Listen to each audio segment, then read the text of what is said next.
Hello and welcome to the CNBC TV18 exclusive interview. I'm Shereen Bhan. We join you from the capital to talk about a sector that is no stranger to turbulence. But in the eye of a storm currently is Vistara, the airline that has seen a fair degree of disruption, over 100 flights being cancelled over the last few days on account of issues with pilots. Pilots are concerned about compensation as the merger process with Air India, the other Tata aviation company, is underway. There are also concerns on rostering and scheduling.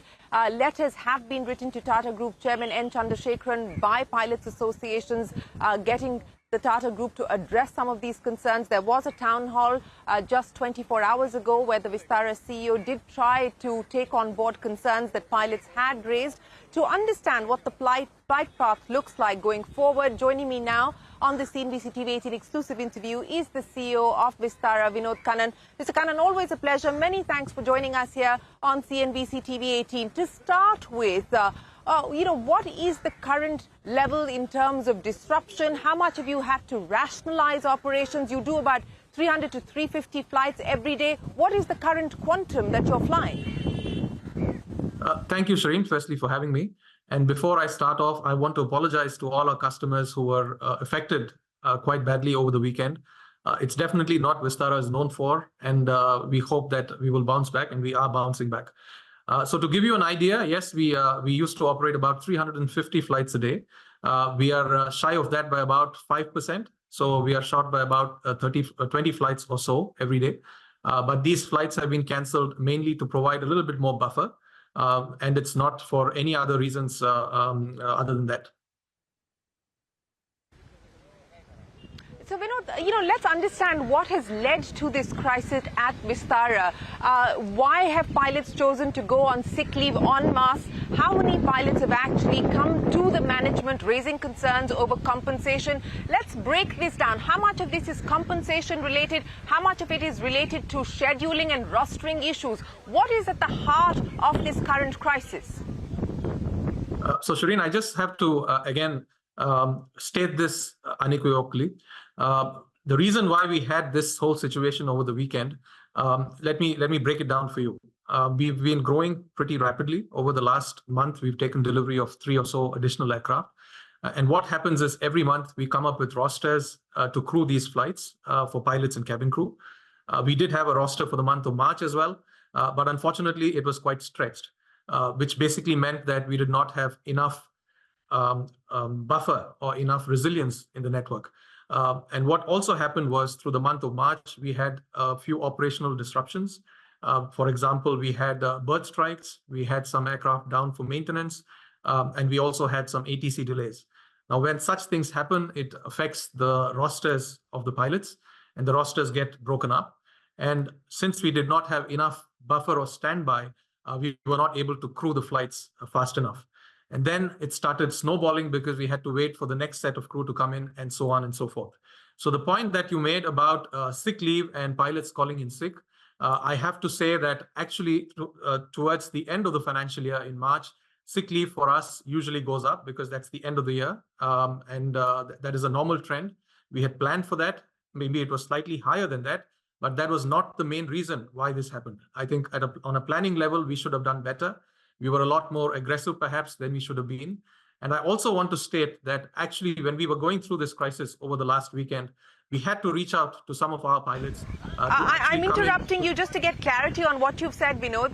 You're essentially saying that the pilots going on leave is part of what happens at the year end. This was not a sign of protest.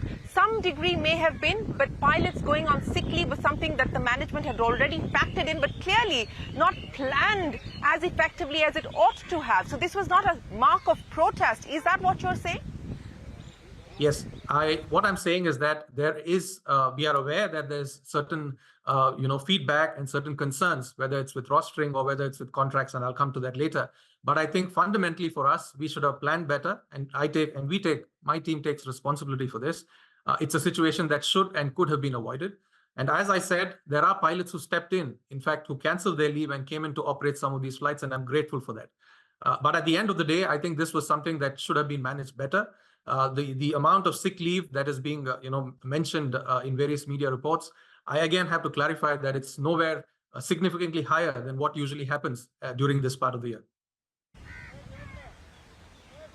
Okay, so, let's address the compensation issue now. And I want to understand, you have what, about 900 pilots on board at this point in time? And correct me if that number is different.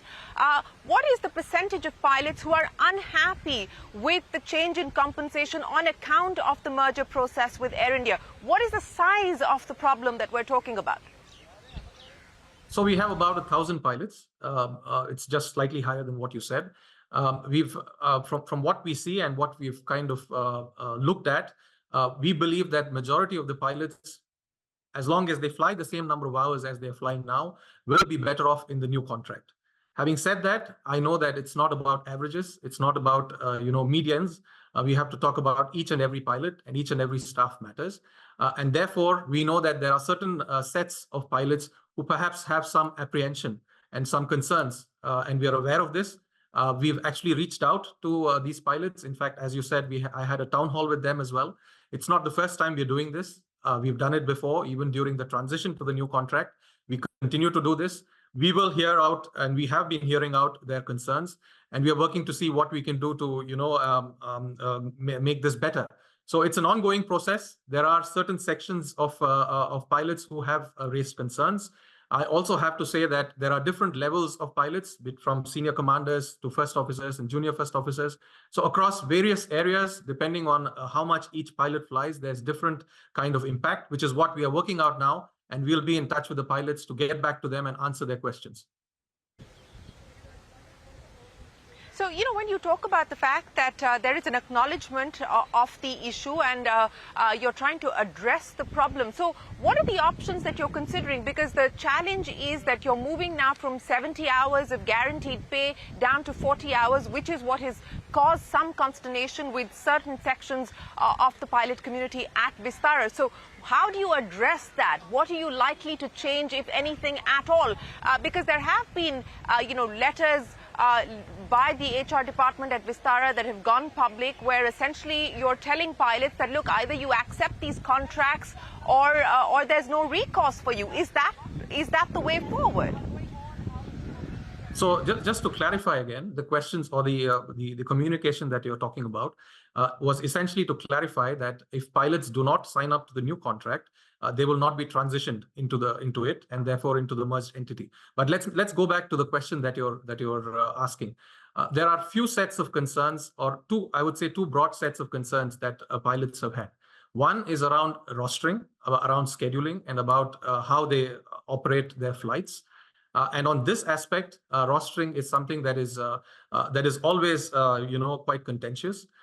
There are various sections of pilots with various lifestyles. There are some who have families who prefer to stay at their home base. There are others who are younger who prefer to travel out and be outside for much longer periods of time. And of course, we can't have different systems for each set of pilot. So in fact, we were one of the first airlines in the country to introduce an automated system where pilots could bid for what kind of lifestyles they want. If someone wants to go on a flight, say from Delhi to Bombay and then come back, they could assign this, and they could indicate this as their lifestyle, which is preferred. So having done all this, we know that there is still room for improvement, and we are in discussion and constant dialogue with our pilots. In fact, we're going to have another town hall where we're going to ask them what they would like to see with the rostering system and how we can improve this. And therefore, based on that, we will take a cue, and that's why the rosters for May, we hopefully will incorporate some of this feedback that the pilots will have. So that's the first aspect in terms of scheduling and rostering. Around the second aspect, which is around the contract, the new contract, based on the average amount of hours that we fly today, which is around the numbers that we're talking about, which is 70 to 75 hours, we believe that the majority of the pilots should be better off. But yes, there would be circumstances or situations where perhaps certain groups of pilots may have some apprehensions around this. And for these pilots, we'll have to see what we can do in order to make this transition slightly easier for them. So that's something we're open to, and that's something that we're discussing with the pilots as well. Vinod, I want to raise the issue of the two pilots association, the Air India Indian Commercial Pilots Association and the Indian Pilots Guild, writing to Tata Group Chairman N. Chandrasekaran. Now, a whole host of issues, including what we just spoke of, being raised in that letter to the Tata Sons chairman, but also saying things like, the culture amounts to pilots being treated as bonded labor, that this is not an isolated incident, that there is a systemic problem at place. Now, you're almost a decade, of Vistara's existence flying here in India. What do you believe has led to things getting to this pass where you actually have two associations writing, talking about systemic issues and talking about pilots being treated as bonded labor in their words? At least as far as Vistara is concerned, the rostering system and the rostering practices that we've had haven't changed much over at least the last 5 to 6 years. Yes, we've been flying more, we've been flying our pilots more, and the utilization is higher, which also means that the pilots are to some extent stretched a little bit more. But broadly and fundamentally, it's kind of a similar rostering practices of systems. Having said this, I think there is definitely scope for us to hear more from the pilots. There's scope for us to adjust this based on the feedback that we get from pilots, and that's exactly what we're going to do. And having looked at the various options that we have, definitely we believe that the rostering system and the rostering practices or the rostering mechanism that we have is something that is quite fair. But obviously, we'll need to take into account feedback from our pilots to see how we can improve that further. Vinod, I want to understand from you, you have 1,000 pilots at this point in time. You've got about 70 aircraft in your fleet. Is there a need to look at bringing more pilots on board? Is that an option that you're considering? I mean, you have got some relief from the government with the DGCA deferring the fatigue norms, and that has been deferred for now, which is something that all airlines were seeking from the government, that relaxation. But given where you find your situation at this point in time, do you believe that you will need to hire more? And will you? We do, we need to, and we will.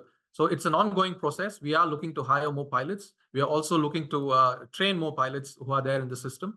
And at the same time, while this might take a little bit of time, that's precisely the reason why we've had to have this situation of scaling back just a little bit, like I spoke at the head of the show, by 5 to 7%, so that we can create that buffer, not just for operational resilience, but also to perhaps provide a slightly better kind of roster for the existing pilots.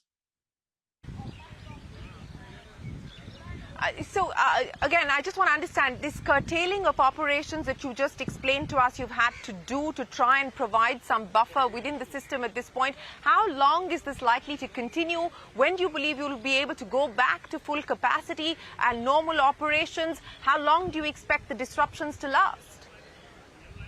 So a couple of points on this. Most of the disruptions that affected our passengers very, very badly over the last weekend were because the cancellations were made either on the same day or for the next day, which is never good because a person turns up at the airport and then is told that the flight is cancelled. So apart from that, from the 3rd of April onwards, most of the cancellations have been made at least 2 to 3 days in advance. That process continues. In fact, for now, we've made these cancellations up to the 10th of April. Over this weekend, we hope to close the entire operations for the month of April. So yes, there might be a curtailment in operations, but it's something that is planned. We reaccommodate these passengers on other flights, either on us or on other airlines. And it's not going to be a situation where passengers get a route shock when they come to the airport. So that's as far as this month is concerned. Now, we are now sitting down to look at what are the rostering norms or the rostering mechanisms or the rostering parameters which should be in place for May and beyond. And therefore, once we have clarity on that, sometime towards the middle of next week, we will then publish the rosters for the month of May. That might again see a curtailment because it depends on what kind of preference the pilots have and what kind of buffers we want to take. But at the end of the day, it will not be unplanned and last-minute disruption, which is the worst kind to have.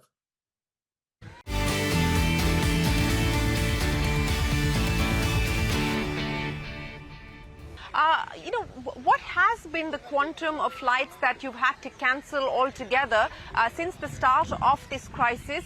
And more importantly, in terms of refunds and also in terms of cancellations, passengers obviously have been reading about traumatic experiences of other passengers having spent 12 hours at the airports and so on and so forth. Have you seen an impact of people cancelling on flights? So two parts to the question. And firstly, what are we doing about this? It's not just about the, talking to customers and apologizing to them. As of today, we are sending out individual emails to each of the customers affected. It's not just about refunds. That's something that we will, of course, do. We are also going to provide them with compensation. For passengers who were delayed for long times, we are also going to provide them with additional vouchers, so that which is again a token apology from us. So all that is happening as we speak to the customers. And on your second point, which is what is the message and what are we seeing in terms of bookings and cancellations? Thankfully for us, I don't think we've seen a huge drop off. It's probably all the goodwill that we've earned over the last 9 years. And we really want to thank our customers and hope they give us the patience for us to bounce back over the weekend. Vinod, as you pointed out, you are reaching out to customers and trying to woo them back, and trust is a hard currency to trade in, and you've tried to do that with your customers and build that trust and build reputation and customer satisfaction and customer experience over this decade that you've been operating in India. How much has this damaged reputation? What has this done in terms of reputational loss, in terms of a lack of trust with your customers, and how do you build that back? It is something that we are thinking very, very closely about. I think there's two elements to this. One, of course, is the external element, which is to all our customers. And the only way, I suppose, that we can earn back this trust is to ensure that we get back to form quite quickly. And on that front, we are quite, it's quite heartening that over the last 2 days, our on-time performance has been in excess of 80 to 85%. So we are back on track, at least for the flights that we are operating. And what you see is what you get in the system. And the second part of this is internal, because to my 6,500 staff, we've always had the pleasure of having an extremely good experience and providing great service to our customers. And we hope that, and we know that this blip or this disruption has kind of dented that. So I've had discussions and town halls with each group of staff, not just pilots, with various verticals. And I think the message is very consistent and clear that this was something that should not have happened. It's unfortunate, but we are going to bounce back from this. And our staff can once again, hold their heads high and service our customers when they come to the airport. You said that there is an acknowledgement that that the rostering system should have planned for the sick leaves that were anticipated for the month of March. You acknowledge the fact that it didn't work as per plan and should have been dealt with better. In terms of course correction from here on, outside of the rostering issues, outside of training and perhaps hiring more, and of course dealing with the compensation issues, on the back end, Vinod, what are the other changes that you believe you need to fix? What are the other changes that you need to make? And how complex are those going to be, given the fact that you're now on the back end also going to see a significant transition as this merger process takes shape? So, of course, the changes which will have to be made are mostly through, as you said, the rostering system, the practices in terms of what curtailment that we need to do in the network, as well as, I think, the approach that we've had, which has been consultative, but perhaps we need to be a little bit more open and have more dialogues and hear a little bit more from the pilots as well. And that's something which I think we will continue to do. As far as the merger and the integration is concerned, I think the main point is that the merger that we are looking at, or the integration, is one for scale, one for growth. And there is definitely excitement and opportunities, at the end of it. So that is something that we will be working towards. We are in the middle of this. We are also working out various aspects of how to transition into one integrated unit. And that also comes with its own complexities that we're trying to navigate. I just want to pursue that the plan as far as the merger is concerned, and Air India has said that they're now entering the climb phase. They were so far in the takeoff phase as part of the Vihan plan that had been laid out for turning the airline around. They're now in the climb phase. But what does it mean for Vistara as you move forward into this integration, and how complex is it going to really be on the back end? Is that adding to the current set of challenges that you're facing? And of course, the pilots issue is directly linked to the merger because you're changing comp to match what Air India pilots are getting. So from a back-end perspective, or from a systems perspective, or from a mechanism perspective, yes, we are trying to see how we can align various things and how we can make the transition and integrate with Air India, of course. People situation, like you said, not just pilots, but with other verticals as well, with other staff. We are very clear and we are very sure that we want to make sure that the transition is smooth for them. And that's the process that we would like to adopt. And that's the process that we need to adopt. When it comes to handling the integration on top of the current challenges, I'm quite confident that we are more or less at the end of this disruption that we've had. We will be able to come out of this quite soon, as I said, by this weekend, and then by the next week or so. And then our focus again will be to go back to the world-class operations that we provide and that we give, and then focus a lot more on integration as we get the various approvals in the coming weeks and months. The DGCA and the Civil Aviation Ministry had also asked Vistara for an explanation as to what transpired over the weekend leading to the kind of disruption that we saw. Have you responded to the ministry? Have you responded to the regulator? What's been the conversation and the dialogue? So we have, and we've also been asked to provide details on cancellations on a daily basis, which we are doing. We've also assured the ministry and the DGCA that we are taking care of the passengers. We are following the norms of what is required in terms of cancellation compensations and penalties and so on, including for delays when you have to provide food and beverage wherever it's possible. So all those are being followed, and I think it's important for us to reassure the ministry and the DGCA that we are following this, which is what we're doing. But at the end of the day, it's not a pleasant situation to be in. We want to come out of it as soon as we can, which is what we're working towards. Vinod, we're at the start of a new financial year, and given where you find yourself today with this current crisis that you're dealing with, lay out for me the flight path for 2024, both in terms of fleet addition as well as the need to bring more pilots on board to be able to deal with the kind of capacity that you currently have, as well as the capacity that you're planning to add. So at this point in time, we have 70 aircraft in our fleet. That's a mix of 63 narrow bodies and 7 wide bodies. That concludes actually the order book that we have. So through this year, we are not taking in any additional aircraft as Vistara. So that gives us some reprieve because it's a matter of optimizing what we have. And that's the reason why we are still continuing to recruit to fill up this buffer or the gap, which we were talking about. So there's no additional aircraft or fleet growth that's coming in. But whatever we have now, we will be utilizing it to the extent possible by ramping up on pilots, ramping up on cabin crew as is needed. Okay, so no additional aircraft being added to the fleet this year. You said you're hopeful that by the end of the week or by next week, the current phase of disruptions will be a thing of the past. Do you feel confident of being able to do that? Or do you believe that you may have to continue with rationalized operations through the month of April and perhaps through May? We might have to rationalize our operations and scale it back by a little bit. I think that's definitely possible. But what I'm trying to highlight is that it's something that will be planned. We will take care of passengers who are affected perhaps on these flights. And hopefully by the month of May, we will be able to go back to normal operations and schedule. Okay, so the rationalization exercise to continue at least up until May. Vinod, many thanks for joining us, for clearing the air on a whole host of issues, as well as giving us an idea of what Vistara is doing to address the current concerns that pilots have raised, as well as address the concerns that customers have, because at the end of the day, it is the customer that bears the brunt of the disruptions that we have seen.